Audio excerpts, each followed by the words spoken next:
posting. And then, more importantly, the Sun and Fun website, flysnf.org.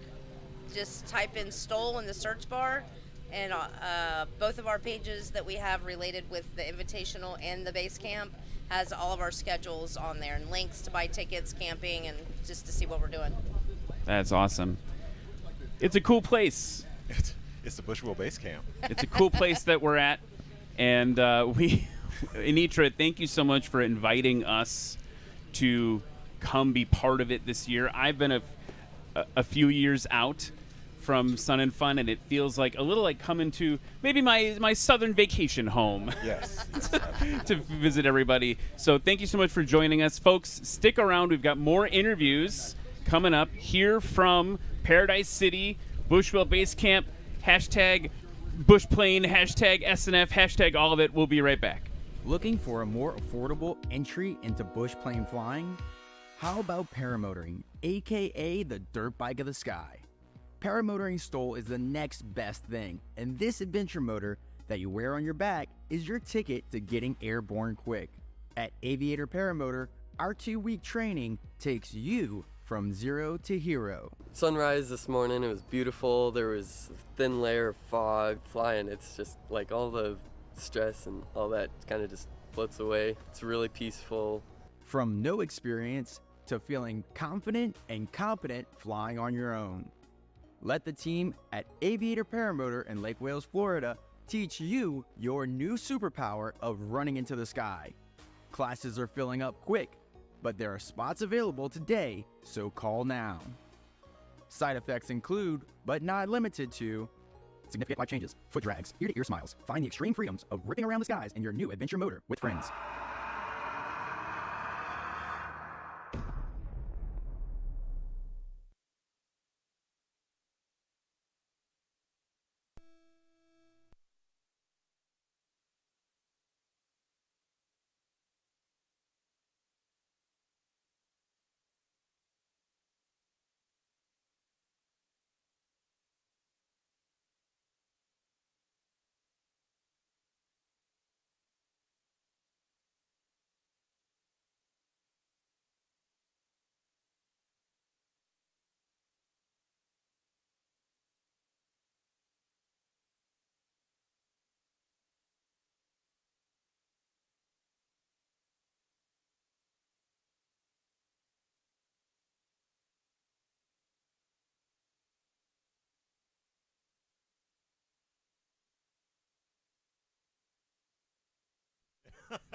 I think I said in the moment, I was like, none of us will ever forget this specific Rocky Mountain Stoll. And for the context, just to add all the context for the viewers at home, like 75-mile-an-hour wind gusts with like a 5-minute warning or something from the National Weather Service. And we were literally like using our bodies to hold aircraft down. Yeah. And people were sitting in their airplanes with the controls to try to keep them on the ground. Yeah, very intense. But what was cool about that, the silver lining, if you will, for me, was that everyone just pitched in. Yeah. The city, the windstorm lasted long enough. You guys were able to mobilize the city resources to help create wind breaks for the aircraft. Yeah, brought all the snow equipment out, put it in front of the airplanes, tied everything down. Townspeople came out and helped. It was great. And maybe, I don't know if you know from John and Angela, Douglas's, they were calling town and saying all hands on deck, out to the airport, everybody come out that can come out. They were texting people from their church, from their people groups just around town, and people were coming from town to help. So that was pretty cool. Shout out to John and Angela. Angela being our resident beef stick lady. Yeah, I don't think she... She'll love that you mentioned that. That's like, we're dropping inside jokes now. So, more context from Ryan. So they're partners in crime, come to the events and to promote Rocky Mountain Stoll, hand out various meats. We also promote the town of Pinedale. Right. Half Moon Beef Lake jerky. Lodge. Yeah. Beef jerky. Buffalo jerky, And we elk, have- venison, whatever. And we have wonderful contests like the best eyebrows, the best mustache, who's got the best smile. We're all about the people. Yeah, almost forgot about that. All about the people. Anyway, it's not typically what happens is we're sitting there and we're doing the live stream, and then like mysteriously like a stick of roadkill beef or whatever will show up like on the announcer's desk. So that's what we're talking about. You just got to watch all the National Stoll broadcasts to see that. It'll probably happen in a week at Swamp Stoll. Oh Yeah, my yeah. God, where Come are we join going to the be? family. Okay, so I want to get to we got to get to an issue here. We got to talk about it a little bit. So why? So you're both so passionate about this. Where does that passion come from? Where did you find that passion for Stoll, passion for aviation? It's funny you say that. I'm retired. I have no passion, but I like working on airplanes, and it's even more fun to fly. So I am a pilot, and I am an aircraft mechanic as well. John and I go back to A&P school. He was in A&P school with me 40 years ago. And I live in Tennessee. I go out in Pinedale during the summers because it's overpopulated at 2,000 people, my kind of environment. And during my business, he said, when you retire, come out and help me. I went, okay, in the summers. So we went out in the winter one year for a couples retreat at Red Cliff Bible Camp in February. Let me see. You had to snow coach or snowmobile in, and we were on 6 feet of snow. That was my introduction to Pinedale. Now, I don't go back out in the winter because it was 35 below this past winter, but I go out during the summers. It's really nice. We get away from the humidity of Tennessee. Great people, wonderful town, all kinds of things if you're an outdoors person to do. I think as far as the passion for aviation, Bruce has loved aviation for over 40 years, and Oshkosh, EAA, and the Stoll event is just something that when they were training at their school at Bob Jones University at aviation school, they majored on missionary aviation, so there was a lot of bush wheel training back then when they were kids, when we were all kids. So we love that, and then we love people, and our passion is for people and for aviation, and you put those two together, and I think it makes a pretty good event. And we love working with National Stoll. They're fantastic. You're fantastic. Yeah. We thank you for being And part who of the you people are. is you have so many people willing to volunteer and come out and help with this event. Yeah. I mean, without the volunteers, we wouldn't be getting to do this. Right. That's what we are, is basically volunteers. And we do a lot during the event, not just sit back and watch. Yeah, as far as the city interaction with the events goes last year, I didn't get to go to all the events, but the ones that I did get to go to last year, Pinedale was the one. Like, the whole city was involved. Everybody was cool. Like you said, it's about the people and the airplanes. And I forgot that there were airplanes there. There were so many cool and gracious people for us to be there that thanked us for just showing up. Yeah. Yep. You mentioned volunteering. You've been so that a lot of National Stoll is built on volunteering. Do you have any advice for folks that might be interested in getting involved in volunteering? Sun and Fun is built on volunteers. Yeah. AirVenture is built on volunteers. This whole thing that we all love is built on volunteer hours. But what advice do you have for people that are thinking about volunteering? Well, first you have to explain volunteering a little bit. See, I went in the military at 17. I did a lot of volunteering I really didn't want to do. Now, this isn't anything like the military.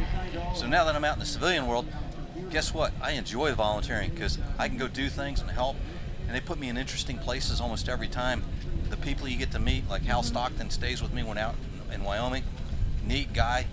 I hate that his plane got burned last year, but he should be out this year. I think he's ready to come back. And what do you do when you volunteer for National Stoll? They actually have me keep score in the booth during the volunteering. Evidently, they like I don't talk a lot in the tent. You can't tell that right now, though. No, I don't usually talk this much. She's the mouthpiece here. I think volunteering, Ryan, is, I think if you're going to volunteer for anything like Operation Airdrop, Operation Hilo, you just put everything you have into it, do 100%. And, when Karen needs help, we try to be there to help her. When Angela needs help, you just jump in. Look online and see where the opportunities are. Every Stoll event needs help. Every single Stoll event. And Operation Airdrop needs help. Operation Hilo. All these other things, they need our help. And if you're retired, especially, you have a few hours you can share with other people and make people's lives different. The other thing you got to remember, we are from Tennessee, and you know the Tennessee slogan. We're the volunteer state. Yep. That was good. I was like, show me. No, wrong state. Wrong one. That doesn't make any sense. That's misery. Yeah. I'm with you on that, Cam. You just, like, half the viewers just clocked off, you guys. Just offended a whole I'm state. sorry, Missouri. Sorry, Missouri. So- We love I'm not you. sorry because I'm an Arkansas Razorback fan, and no. No, Mizzou. No, thank you. So, I think the one thing I want to highlight about what you just said was, in volunteering and giving of yourself for this thing we're all very passionate about, the little side effect is you also get access to things that you might not ever get access to normally, right? If you come in and you put in that time, you get to develop relationships with people you might not normally get introduced to. You might be able to get closer to an airplane that you always want to get close to. Whatever your particular passion is, that volunteering opens that up a bit. I know that's certainly been my experience. Absolutely. Same here.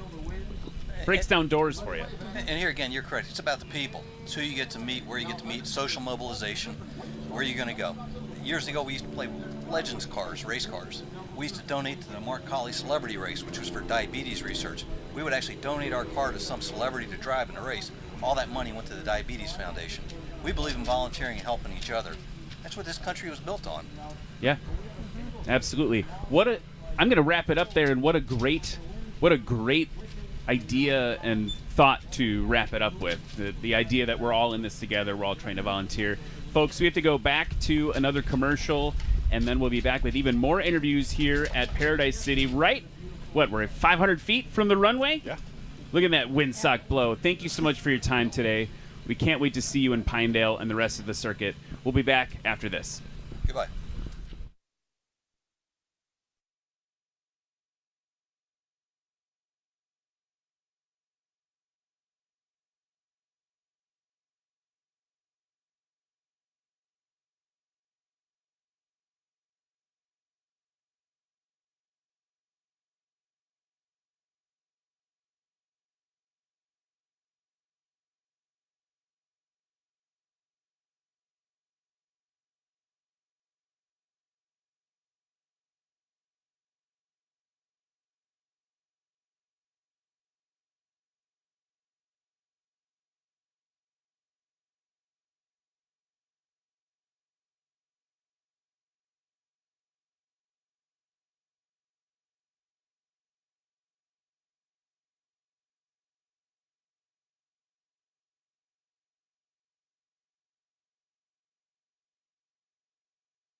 And we are back here at Sun and Fun 2025 in Paradise City, just feet away from where the Stoll Invitational is going to be happening later this week. We had a great showing last night. One of the folks that helped us with that showing is sitting here in front of us. We got Doug Jackson, also Russ Keith. Doug is actually one of the founders of National Stoll. Russ Keith, you know that name from Airplanes and Coffee. Is it the premier Facebook community, among other things? It's also a nonprofit. It does a lot. We're going to get into it. But gentlemen, hello. Thank you for joining us. Hello. Good we didn't even talk an Operation Airdrop. We don't have enough time to talk about all the stuff you guys do. All the good stuff, not just stuff. Let's start real quick. Let's get some hanger flying out of the way, though, if that's all right with you. Yeah, Can I let's do take it. the reins on that? Yes, sir. Doug, flying the BLT, Badlands Travelers back in action. It is. How was it last night? Well, with a whopping 7 hours on it since I got it back, I'm not going to be really impressive this week. That was that STOL takeoff and landing that I did yesterday was exactly the first one that I've done since I got it back. Okay. So I'm very well practiced up in the airplane. It's going to be amazing. It handles totally different than before. Having some cooling issues right now with that new engine that I was fighting yesterday, but yeah, I'm impressed. What sort of things have you done to it to upgrade it? Because this was one of the original. I'm going to call it the bacon lettuce tomato. I don't know why. It's one of the original Badlands Travelers. Well, as you may or may not know, I owned serial number 4, which was the yellow one with the 152 wing, which Keith Geiger now owns. And then I bought the one you see now. When I got it 5 years ago, I had a 172 wing on it. And I flew that for several years. And then we decided to put the new wing on it, which turned into, well, let's recover it, which turned into, well, let's change the paint, which 2 years later I have it back, you know. So yeah, it's a completely different airplane, different gear legs, different interior, everything's changed. We reversed the paint scheme. Used to be blue in the front, now it's blue in the back. We added a 5th color, but cosmetically it's changed, but the big thing is that wing. It's the same engine, it's the same prop, it's the same tires, but that wing is just, it's a game changer. I took some photos coming down because I had people just blowing up my phone. Well, how's it fly? How's it, you know? And so I, as fate would have it, exactly 2 years ago, I was flying it down here, and in exactly the same place up around Cross City, up in there, I had snapped a photo of the panel. And so when I realized that, I took another photo of the panel, and it was exactly 15 miles an hour faster now with the same tires. So, and nothing changed with the wing. So I would say that that's very effective, right? So it's 15 mile an hour faster, but what about slower? from what I can tell, it's about 5 to 7 miles an hour slower in the stall. Okay. But most importantly, it's got much more roll effectiveness. More. It just feels so in control, down low, down slow. Aileron's still effective. It's pretty neat. Yeah. So that's the Badlands Traveler update. The other update to the gentleman to your right. You're on my. Never mind. It's a professional all show. Of our okay. rights. Russ, you started flying something kind of unique. I did. I purchased a Chinook Plus 2. I want to grow up be just like Dan Reynolds when I finally grow up. And I flew it for the first time at Lone Star and won the rookie class in it. So I'll be competing, I guess, next week in the Swamp Stole in the light sport, or not the light sport, but the sport class. So looking forward to that. Looking forward to a good season of Stole flying this year. It's going to be a lot of fun. A pretty impressive showing, like right out the gate. Only way to go, no pun intended. The only way to go from here is up. What can we look like? How many events are you going to bring the Chinook to this year? I'm scheduled in my calendar for 6, but I'd like to make 8. So it all depends on how things lay out. There's a few factors that I don't have real control over, so we'll see what happens. Well, if you need us to solve any problems for you, just let us know. Yeah, absolutely. Come to all of them. Yeah, I'm afraid the Midwest at 70 miles an hour would be a long ride. That's what you signed up for, brother. That's what you signed up for when you bought that airplane. Well, that's kind of true. There's a reason Dan has a trailer. There's a reason Dan has a trailer. And there's a reason Russ wants a trailer. There we go. Maybe another sponsor or two, and we'll get one. Yeah, so Doug, so full circle, once again, I'm going to talk about it all week. Full circle, this was my first indoctrination into taking photos professionally of airplanes. After doing it just as a hobby, then I got to talk to Anitra, got to hang out, and then we met in 2021 at the Central Florida Classic here. But you are the founder of National Soul. So, what brought you from your racing career? Right, you raced Baja, if I remember correctly. What brought you from the cool event of Baja to another cool event, National Soul? Well, I've told this story a lot of times, and it's absolutely true. It's December the 27th of 2019. I was sitting on a sandbar on the Brazos River with a few guys, one of them being Steve Pierce, which Love we Steve all know. Pierce. And we called it our Sunday morning church at the bar, the sandbar. But I don't know how it came up. Somebody said, man, I wish they had Stoll events, again in Texas. And there had been a Stoll event down in the Hondo area that went on for several years, but that gentleman had decided not to do it anymore. And somebody said, well, you been around events and racing and all this stuff, why don't you do one? I said, well, it can't be that hard. I was wrong. Famous last words. Yeah. But how hard can it be? Literally, sitting on that sandbar, we said, let's do it. And our plan was to have one in October of 2020. That was our goal. And in a matter of days, when I say days, I'm talking 3 days, I had made some phone calls. I had Husky lined up to be the title sponsor. Had Ladd Gardner lined up. Had Darren Hart with Legend lined up. We had that first year. I looked at that poster, that banner I have hanging in my hangar, and like 30 or 40 sponsors. Everybody just was. My phone was blowing up. People want to be a part of this, and I was like, "This is wild." It caught me off guard, and but the overrunning story or request that I got was move it up and have it in the spring of 20. Looking back now, in a matter of about 75 days, from December the 27th to March the 15th, we pulled that thing together. And somewhere in the middle of all that, and I have no idea, well, let me back up a little bit. About the first week, I realized I needed a website. And I had met Tom Flannery through my charity, Operation Airdrop, and Tom reached out to me, and I don't remember why or how. I think I put it on Facebook. He said, I can help you build a website. And he put together this amazing website in just a matter of days. And then he said, we ought to, live stream this thing, or you ought to live stream this thing or produce it. And I was like, well, you want to help me? And he goes, yeah. And so we come up with this crazy idea to hire a TV production company. And we've hired...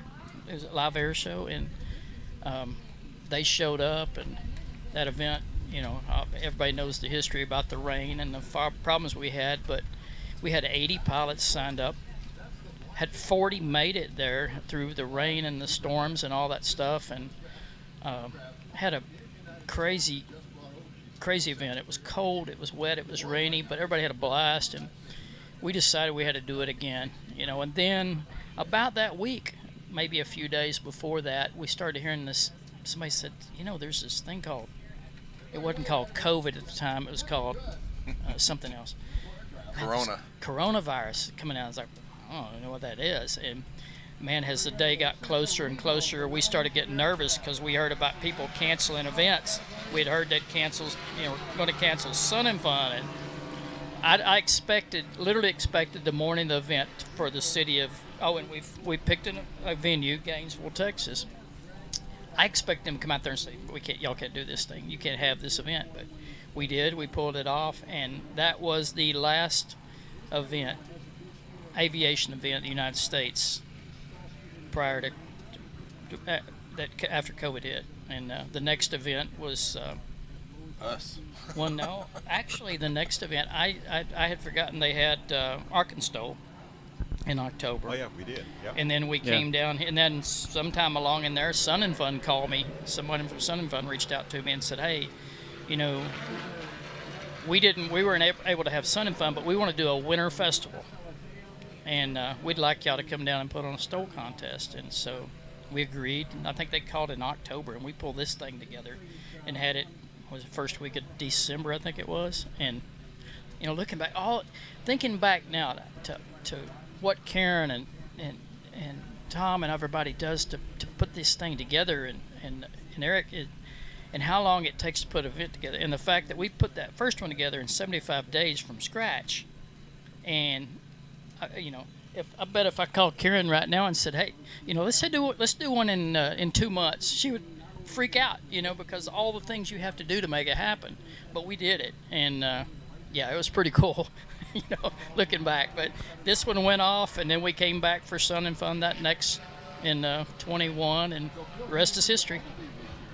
Yeah, now we're 5 years in. Well, 5 years. 5 years. I can math. Yeah. We're This 5 is years the in. 5th year, yeah. Kicking off a season. National Stoll now is going to be at 11 events, I think, this year, all over the country. Is there like does that feel good? Like, you have pride about that? Oh, absolutely. Yeah.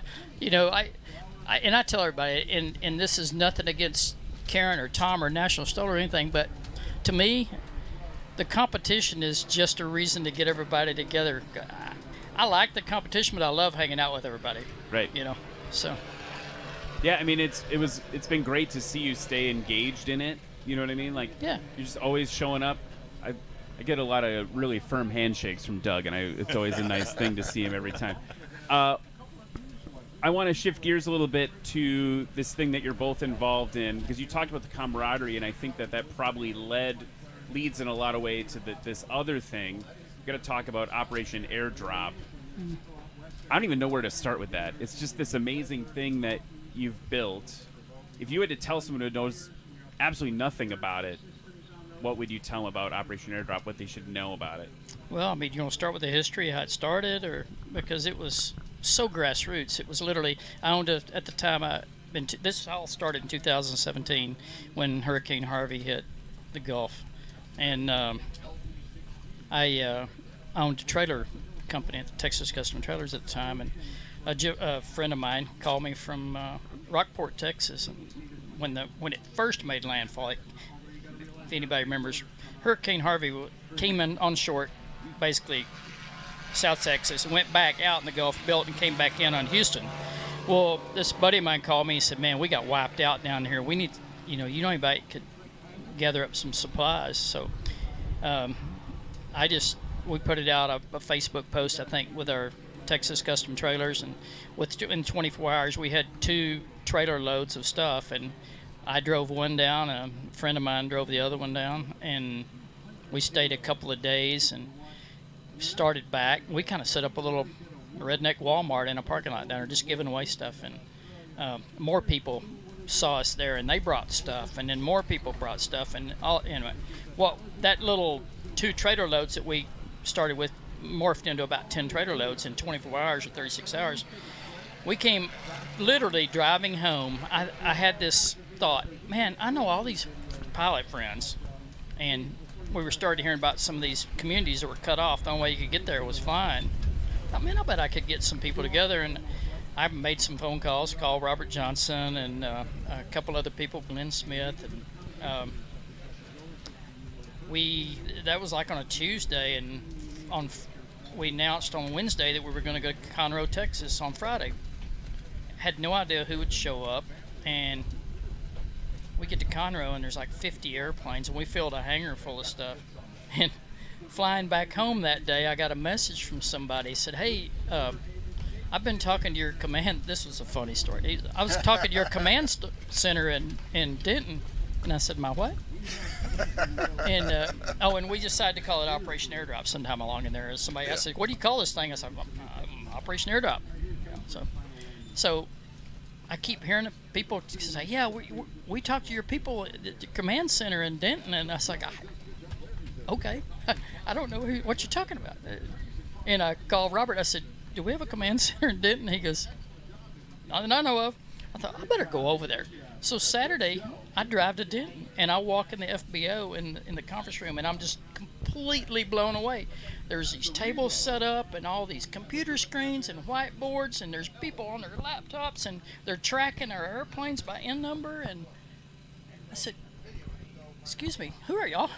And he goes, who are you? I said, well, I'm the founder of Operation Airdrop. He said, oh, we figured you needed some help because y'all were just out there rednecking it. And so we're trying to track these planes so nobody gets lost and you don't lose an airplane or go, wow, that's cool. And those people turned into Larry Robichaux was one of them. He was board member now. And, you know, so fast forward through the years and the thing just kept growing. Well, all of a sudden the next week after that, I was in Florida here at Lakeland, believe it or not. And then I got a call from the Texas Rangers asking me if Major League Baseball players wanted me to go to Puerto Rico, and I'm end up on this private jet with all these Major League Baseball players, and I end up in San Juan, Puerto Rico, and I was like, this is just insane. And, you know, I come home after that, and that was the last of the hurricanes, thank God, for 2017. And then 18, they had the hurricane that hit up in Raleigh and Durham, and we set up there. My dad passed away during that time, and I didn't get to go. And then we came down to Gainesville right after that, Florida, and so it just kept growing and growing. And all of a sudden, somebody said, you know, you have 1,500 pilots signed up on your roster now. I'm like, wow. And when I say pilots, I'm talking individual aircraft from literally we had a Super Cup, and we had, when we were in Raleigh, we had Roush Racing, I think it was Roush Racing, donated 2 CRJs to us. Just take them.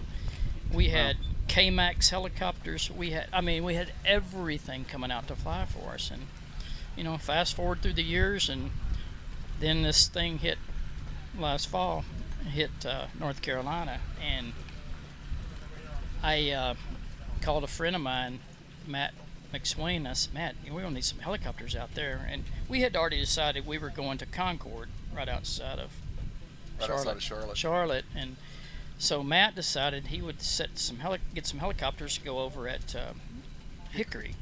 Well, that turned into 100 helicopters, which now is Operation Hilo. And in those first day or two, this guy calls me and he goes, hey, do you need help? And I was stressed. I was having a really, really bad day. We were having some issues with the airport, and it was just, the stress was just killing me. And I said, man, I need somebody just to come keep me from slitting my wrist, you know. And he goes, I'm on my way.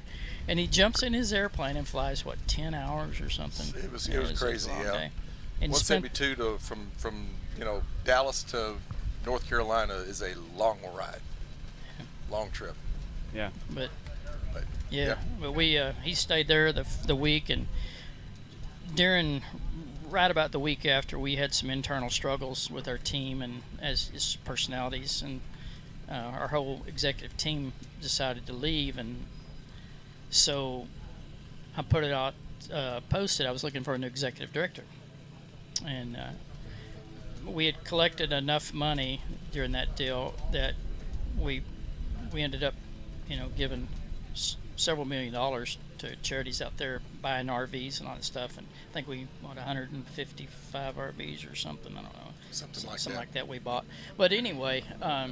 Among other things. Yeah, among a lot of things. But when I put out the call that I was looking for executive director, well, Russ called me. He said, can I throw my name in a hat? I go, it's floored me. I said, you're kidding. Of all the things you got going on. And so I took the board. I said, we got our guy.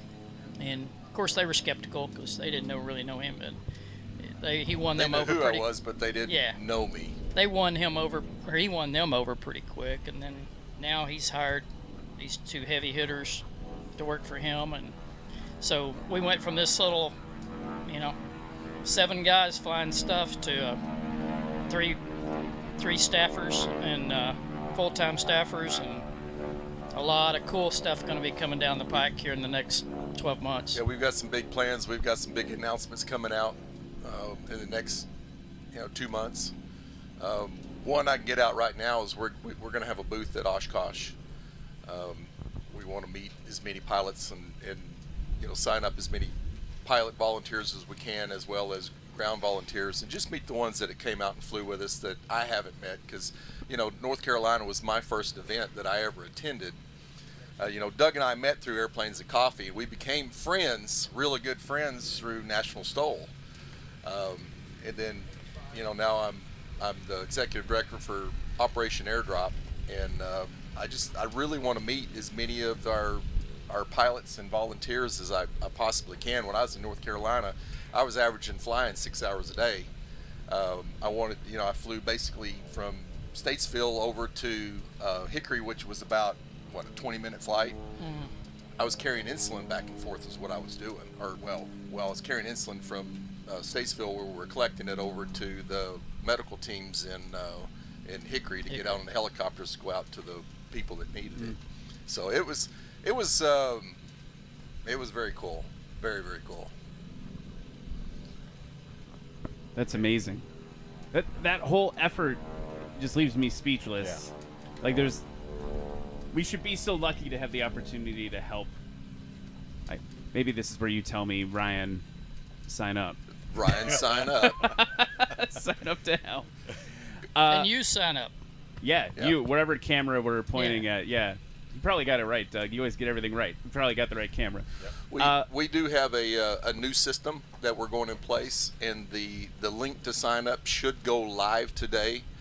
And you can go to operationairdrop.org and hit volunteer or join. Is that live? It is. See, I didn't even know that. We've It's got our new moving. It's moving faster than I can keep him up to date. But We've been operation-airdrop.com for years and years, and now we've got our org. so you alive. can go to operationairdrop.org and skip the dash, and it'll take you to the web page. You can sign up as a pilot or a ground volunteer there. But we need as many people as we can that because when a disaster hits and we say, hey, we're leaving in 2 days to go to this location, if you think about it, not everybody can just drop what they're doing and say, I'll be there.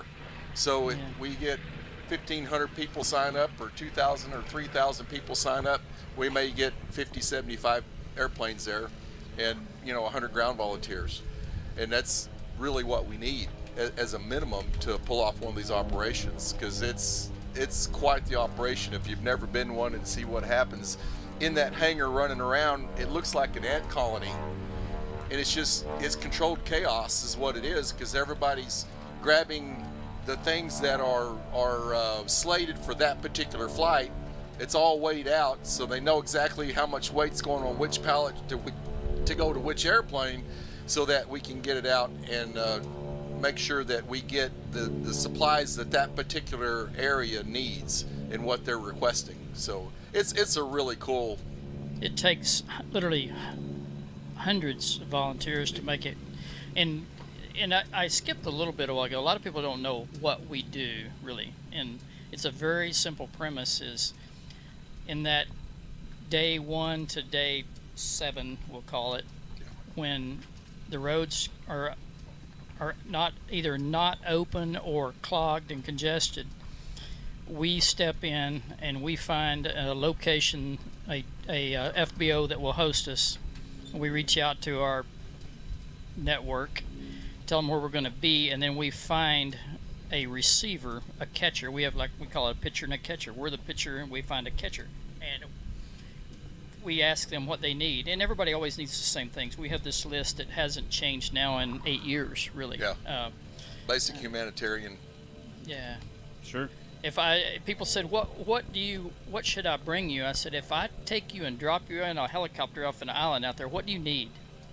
That's what these people need, because they have nothing right now. They need non-perishable foods. They need what amazed me is baby diapers. We haul formula. Insulin. Truckloads of baby diapers and insulin. We hauled over $75,000. I don't know. I'm sorry, no, that's not right. $275,000 worth that's probably closer of to it. insulin in a matter of days. It's crazy, what we do is we can't haul very much, but we can keep people alive for a few days. But as soon as those roads are open, we're not needed anymore. We stand down, except for some surgical missions, some things that people need. Sure. We've done some really cool things over the years that we can't discuss who the donors were, but I sent a Gulfstream G650 to Haiti, full loaded down with pediatric surgical equipment. I sent a G650, the same one, to Ukraine when that started. They couldn't land in Ukraine, so we landed right across the border, and they took the stuff over.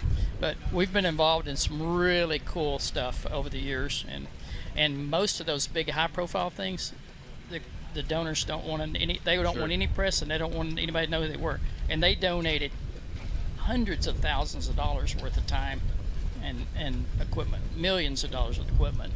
That's a really huge impact. And you mentioned the website before, because we have to wrap up here. OperationAirdrop.org. Did I get that right? That's correct. So the dash is gone. The dash is gone. The dash is gone. So thank you so much for doing that. Thank you for being part of this community and putting the community to work.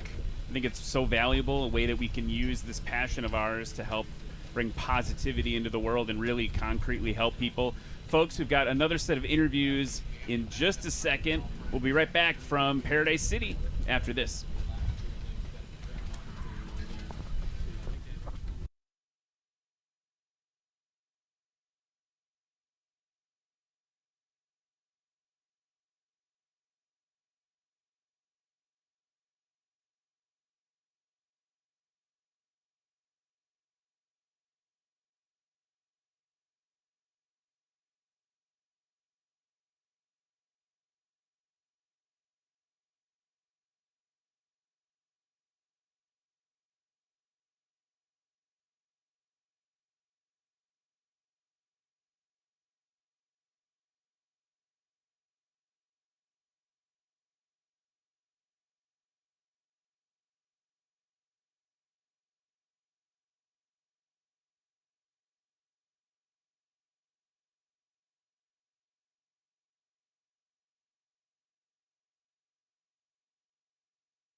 We're back at Sun and Fun 2025 in Paradise City in the National Stole booth. I'm joined with Ryan Dombrowski.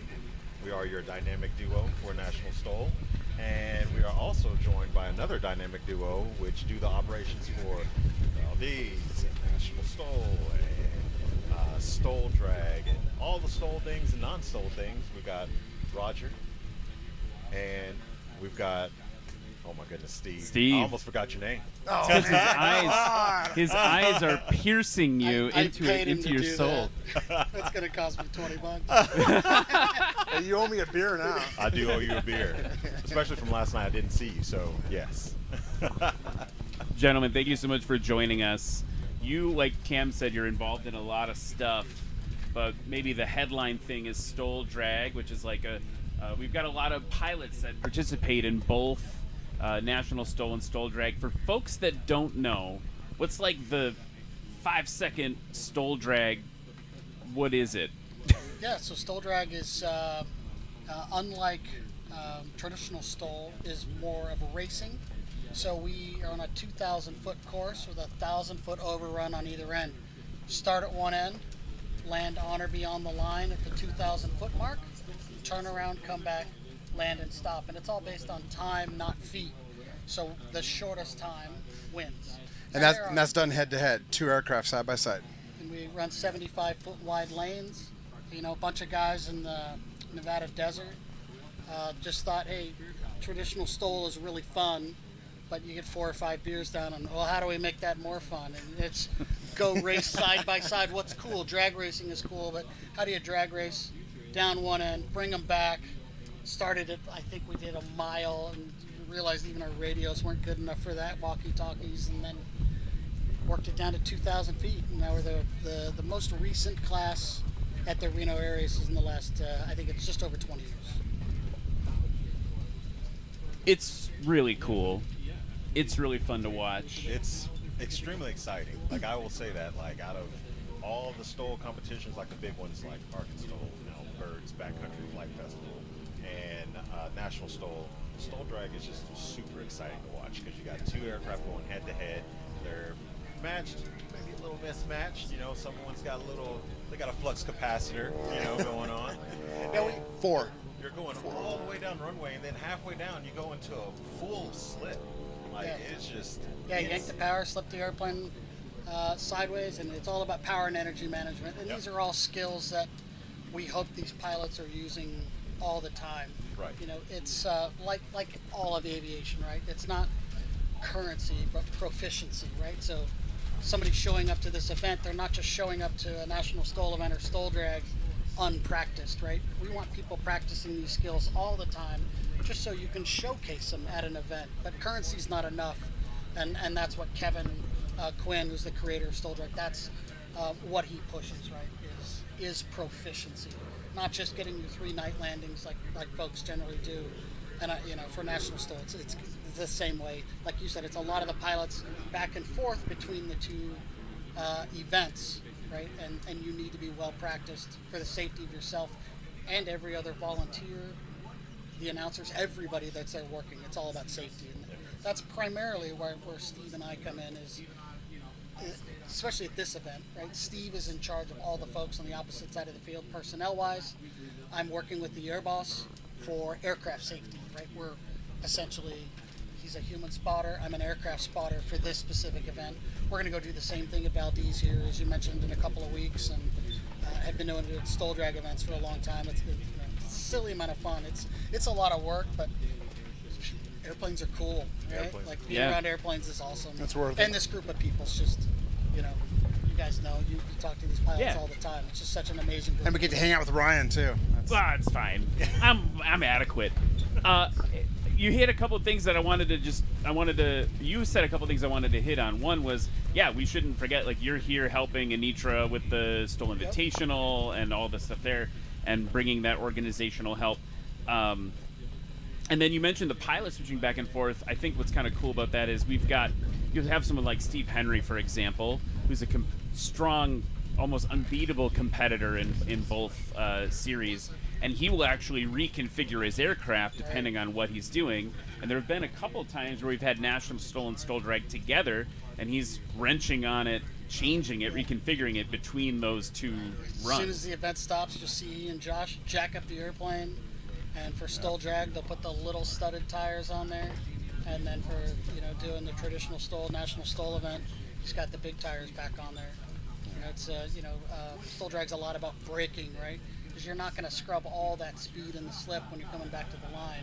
So guys that can, especially like Steve, holy smokes, there's nobody faster, nobody better than Steve in STOL Drag. But it's great that he's got good competition, right, with Dan Reynolds and now Keith's new airplane. Right. It's awesome that, there's not just one person out here blowing the doors off everybody. And with classes and, the heavy touring and bush class and experimental, run what you brung. You don't have to be Steve Henry to come out and enjoy it and have fun. It helps. It does help. It does help to be that fast. But we had Aaron Greer bring out a Cessna 182. I wasn't at the event, but I heard there was a Comanche that came out and tried some traditional STOL at one point. STOL Manchi, I think they called it. Yeah. Timmy Fonseca, who's yeah. coming. He's coming today. And I don't know if he's bringing the Comanche or not. Yeah, I just saw the video and I was super excited because it's just unique and fun, and we're all about safety, but you don't have to be a super rich guy. You don't have to spend $1 million. You don't have to build Draco to come out and compete, right? You can do it in a Cessna that maybe somebody bought 10 years ago for $25,000. You don't have to win. Just come have fun, be safe, learn something new, and especially sit around a bunch of pilots that have a bunch of knowledge they can give you, right? What's safe, what's not. And this group is confident enough that they can walk up to you and say, hey, you're doing something wrong. Not in those words, but hey, hey, here's how we can help you improve, and right, and it's good constructive criticism, because we can't afford anybody to get hurt anywhere at any air show. Yeah.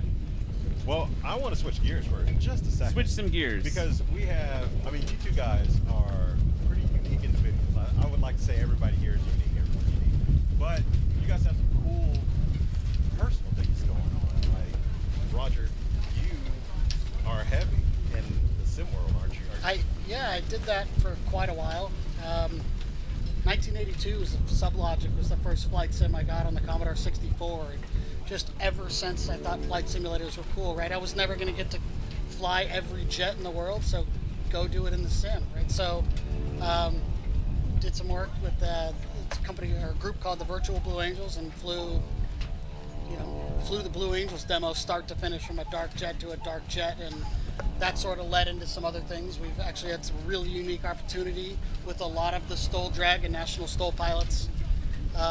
We've taken the Blue Angels, the Thunderbirds, and the Snowbirds flying. The Thunderbirds, we took them flying in a handful of Stearman and T6s out of Mather.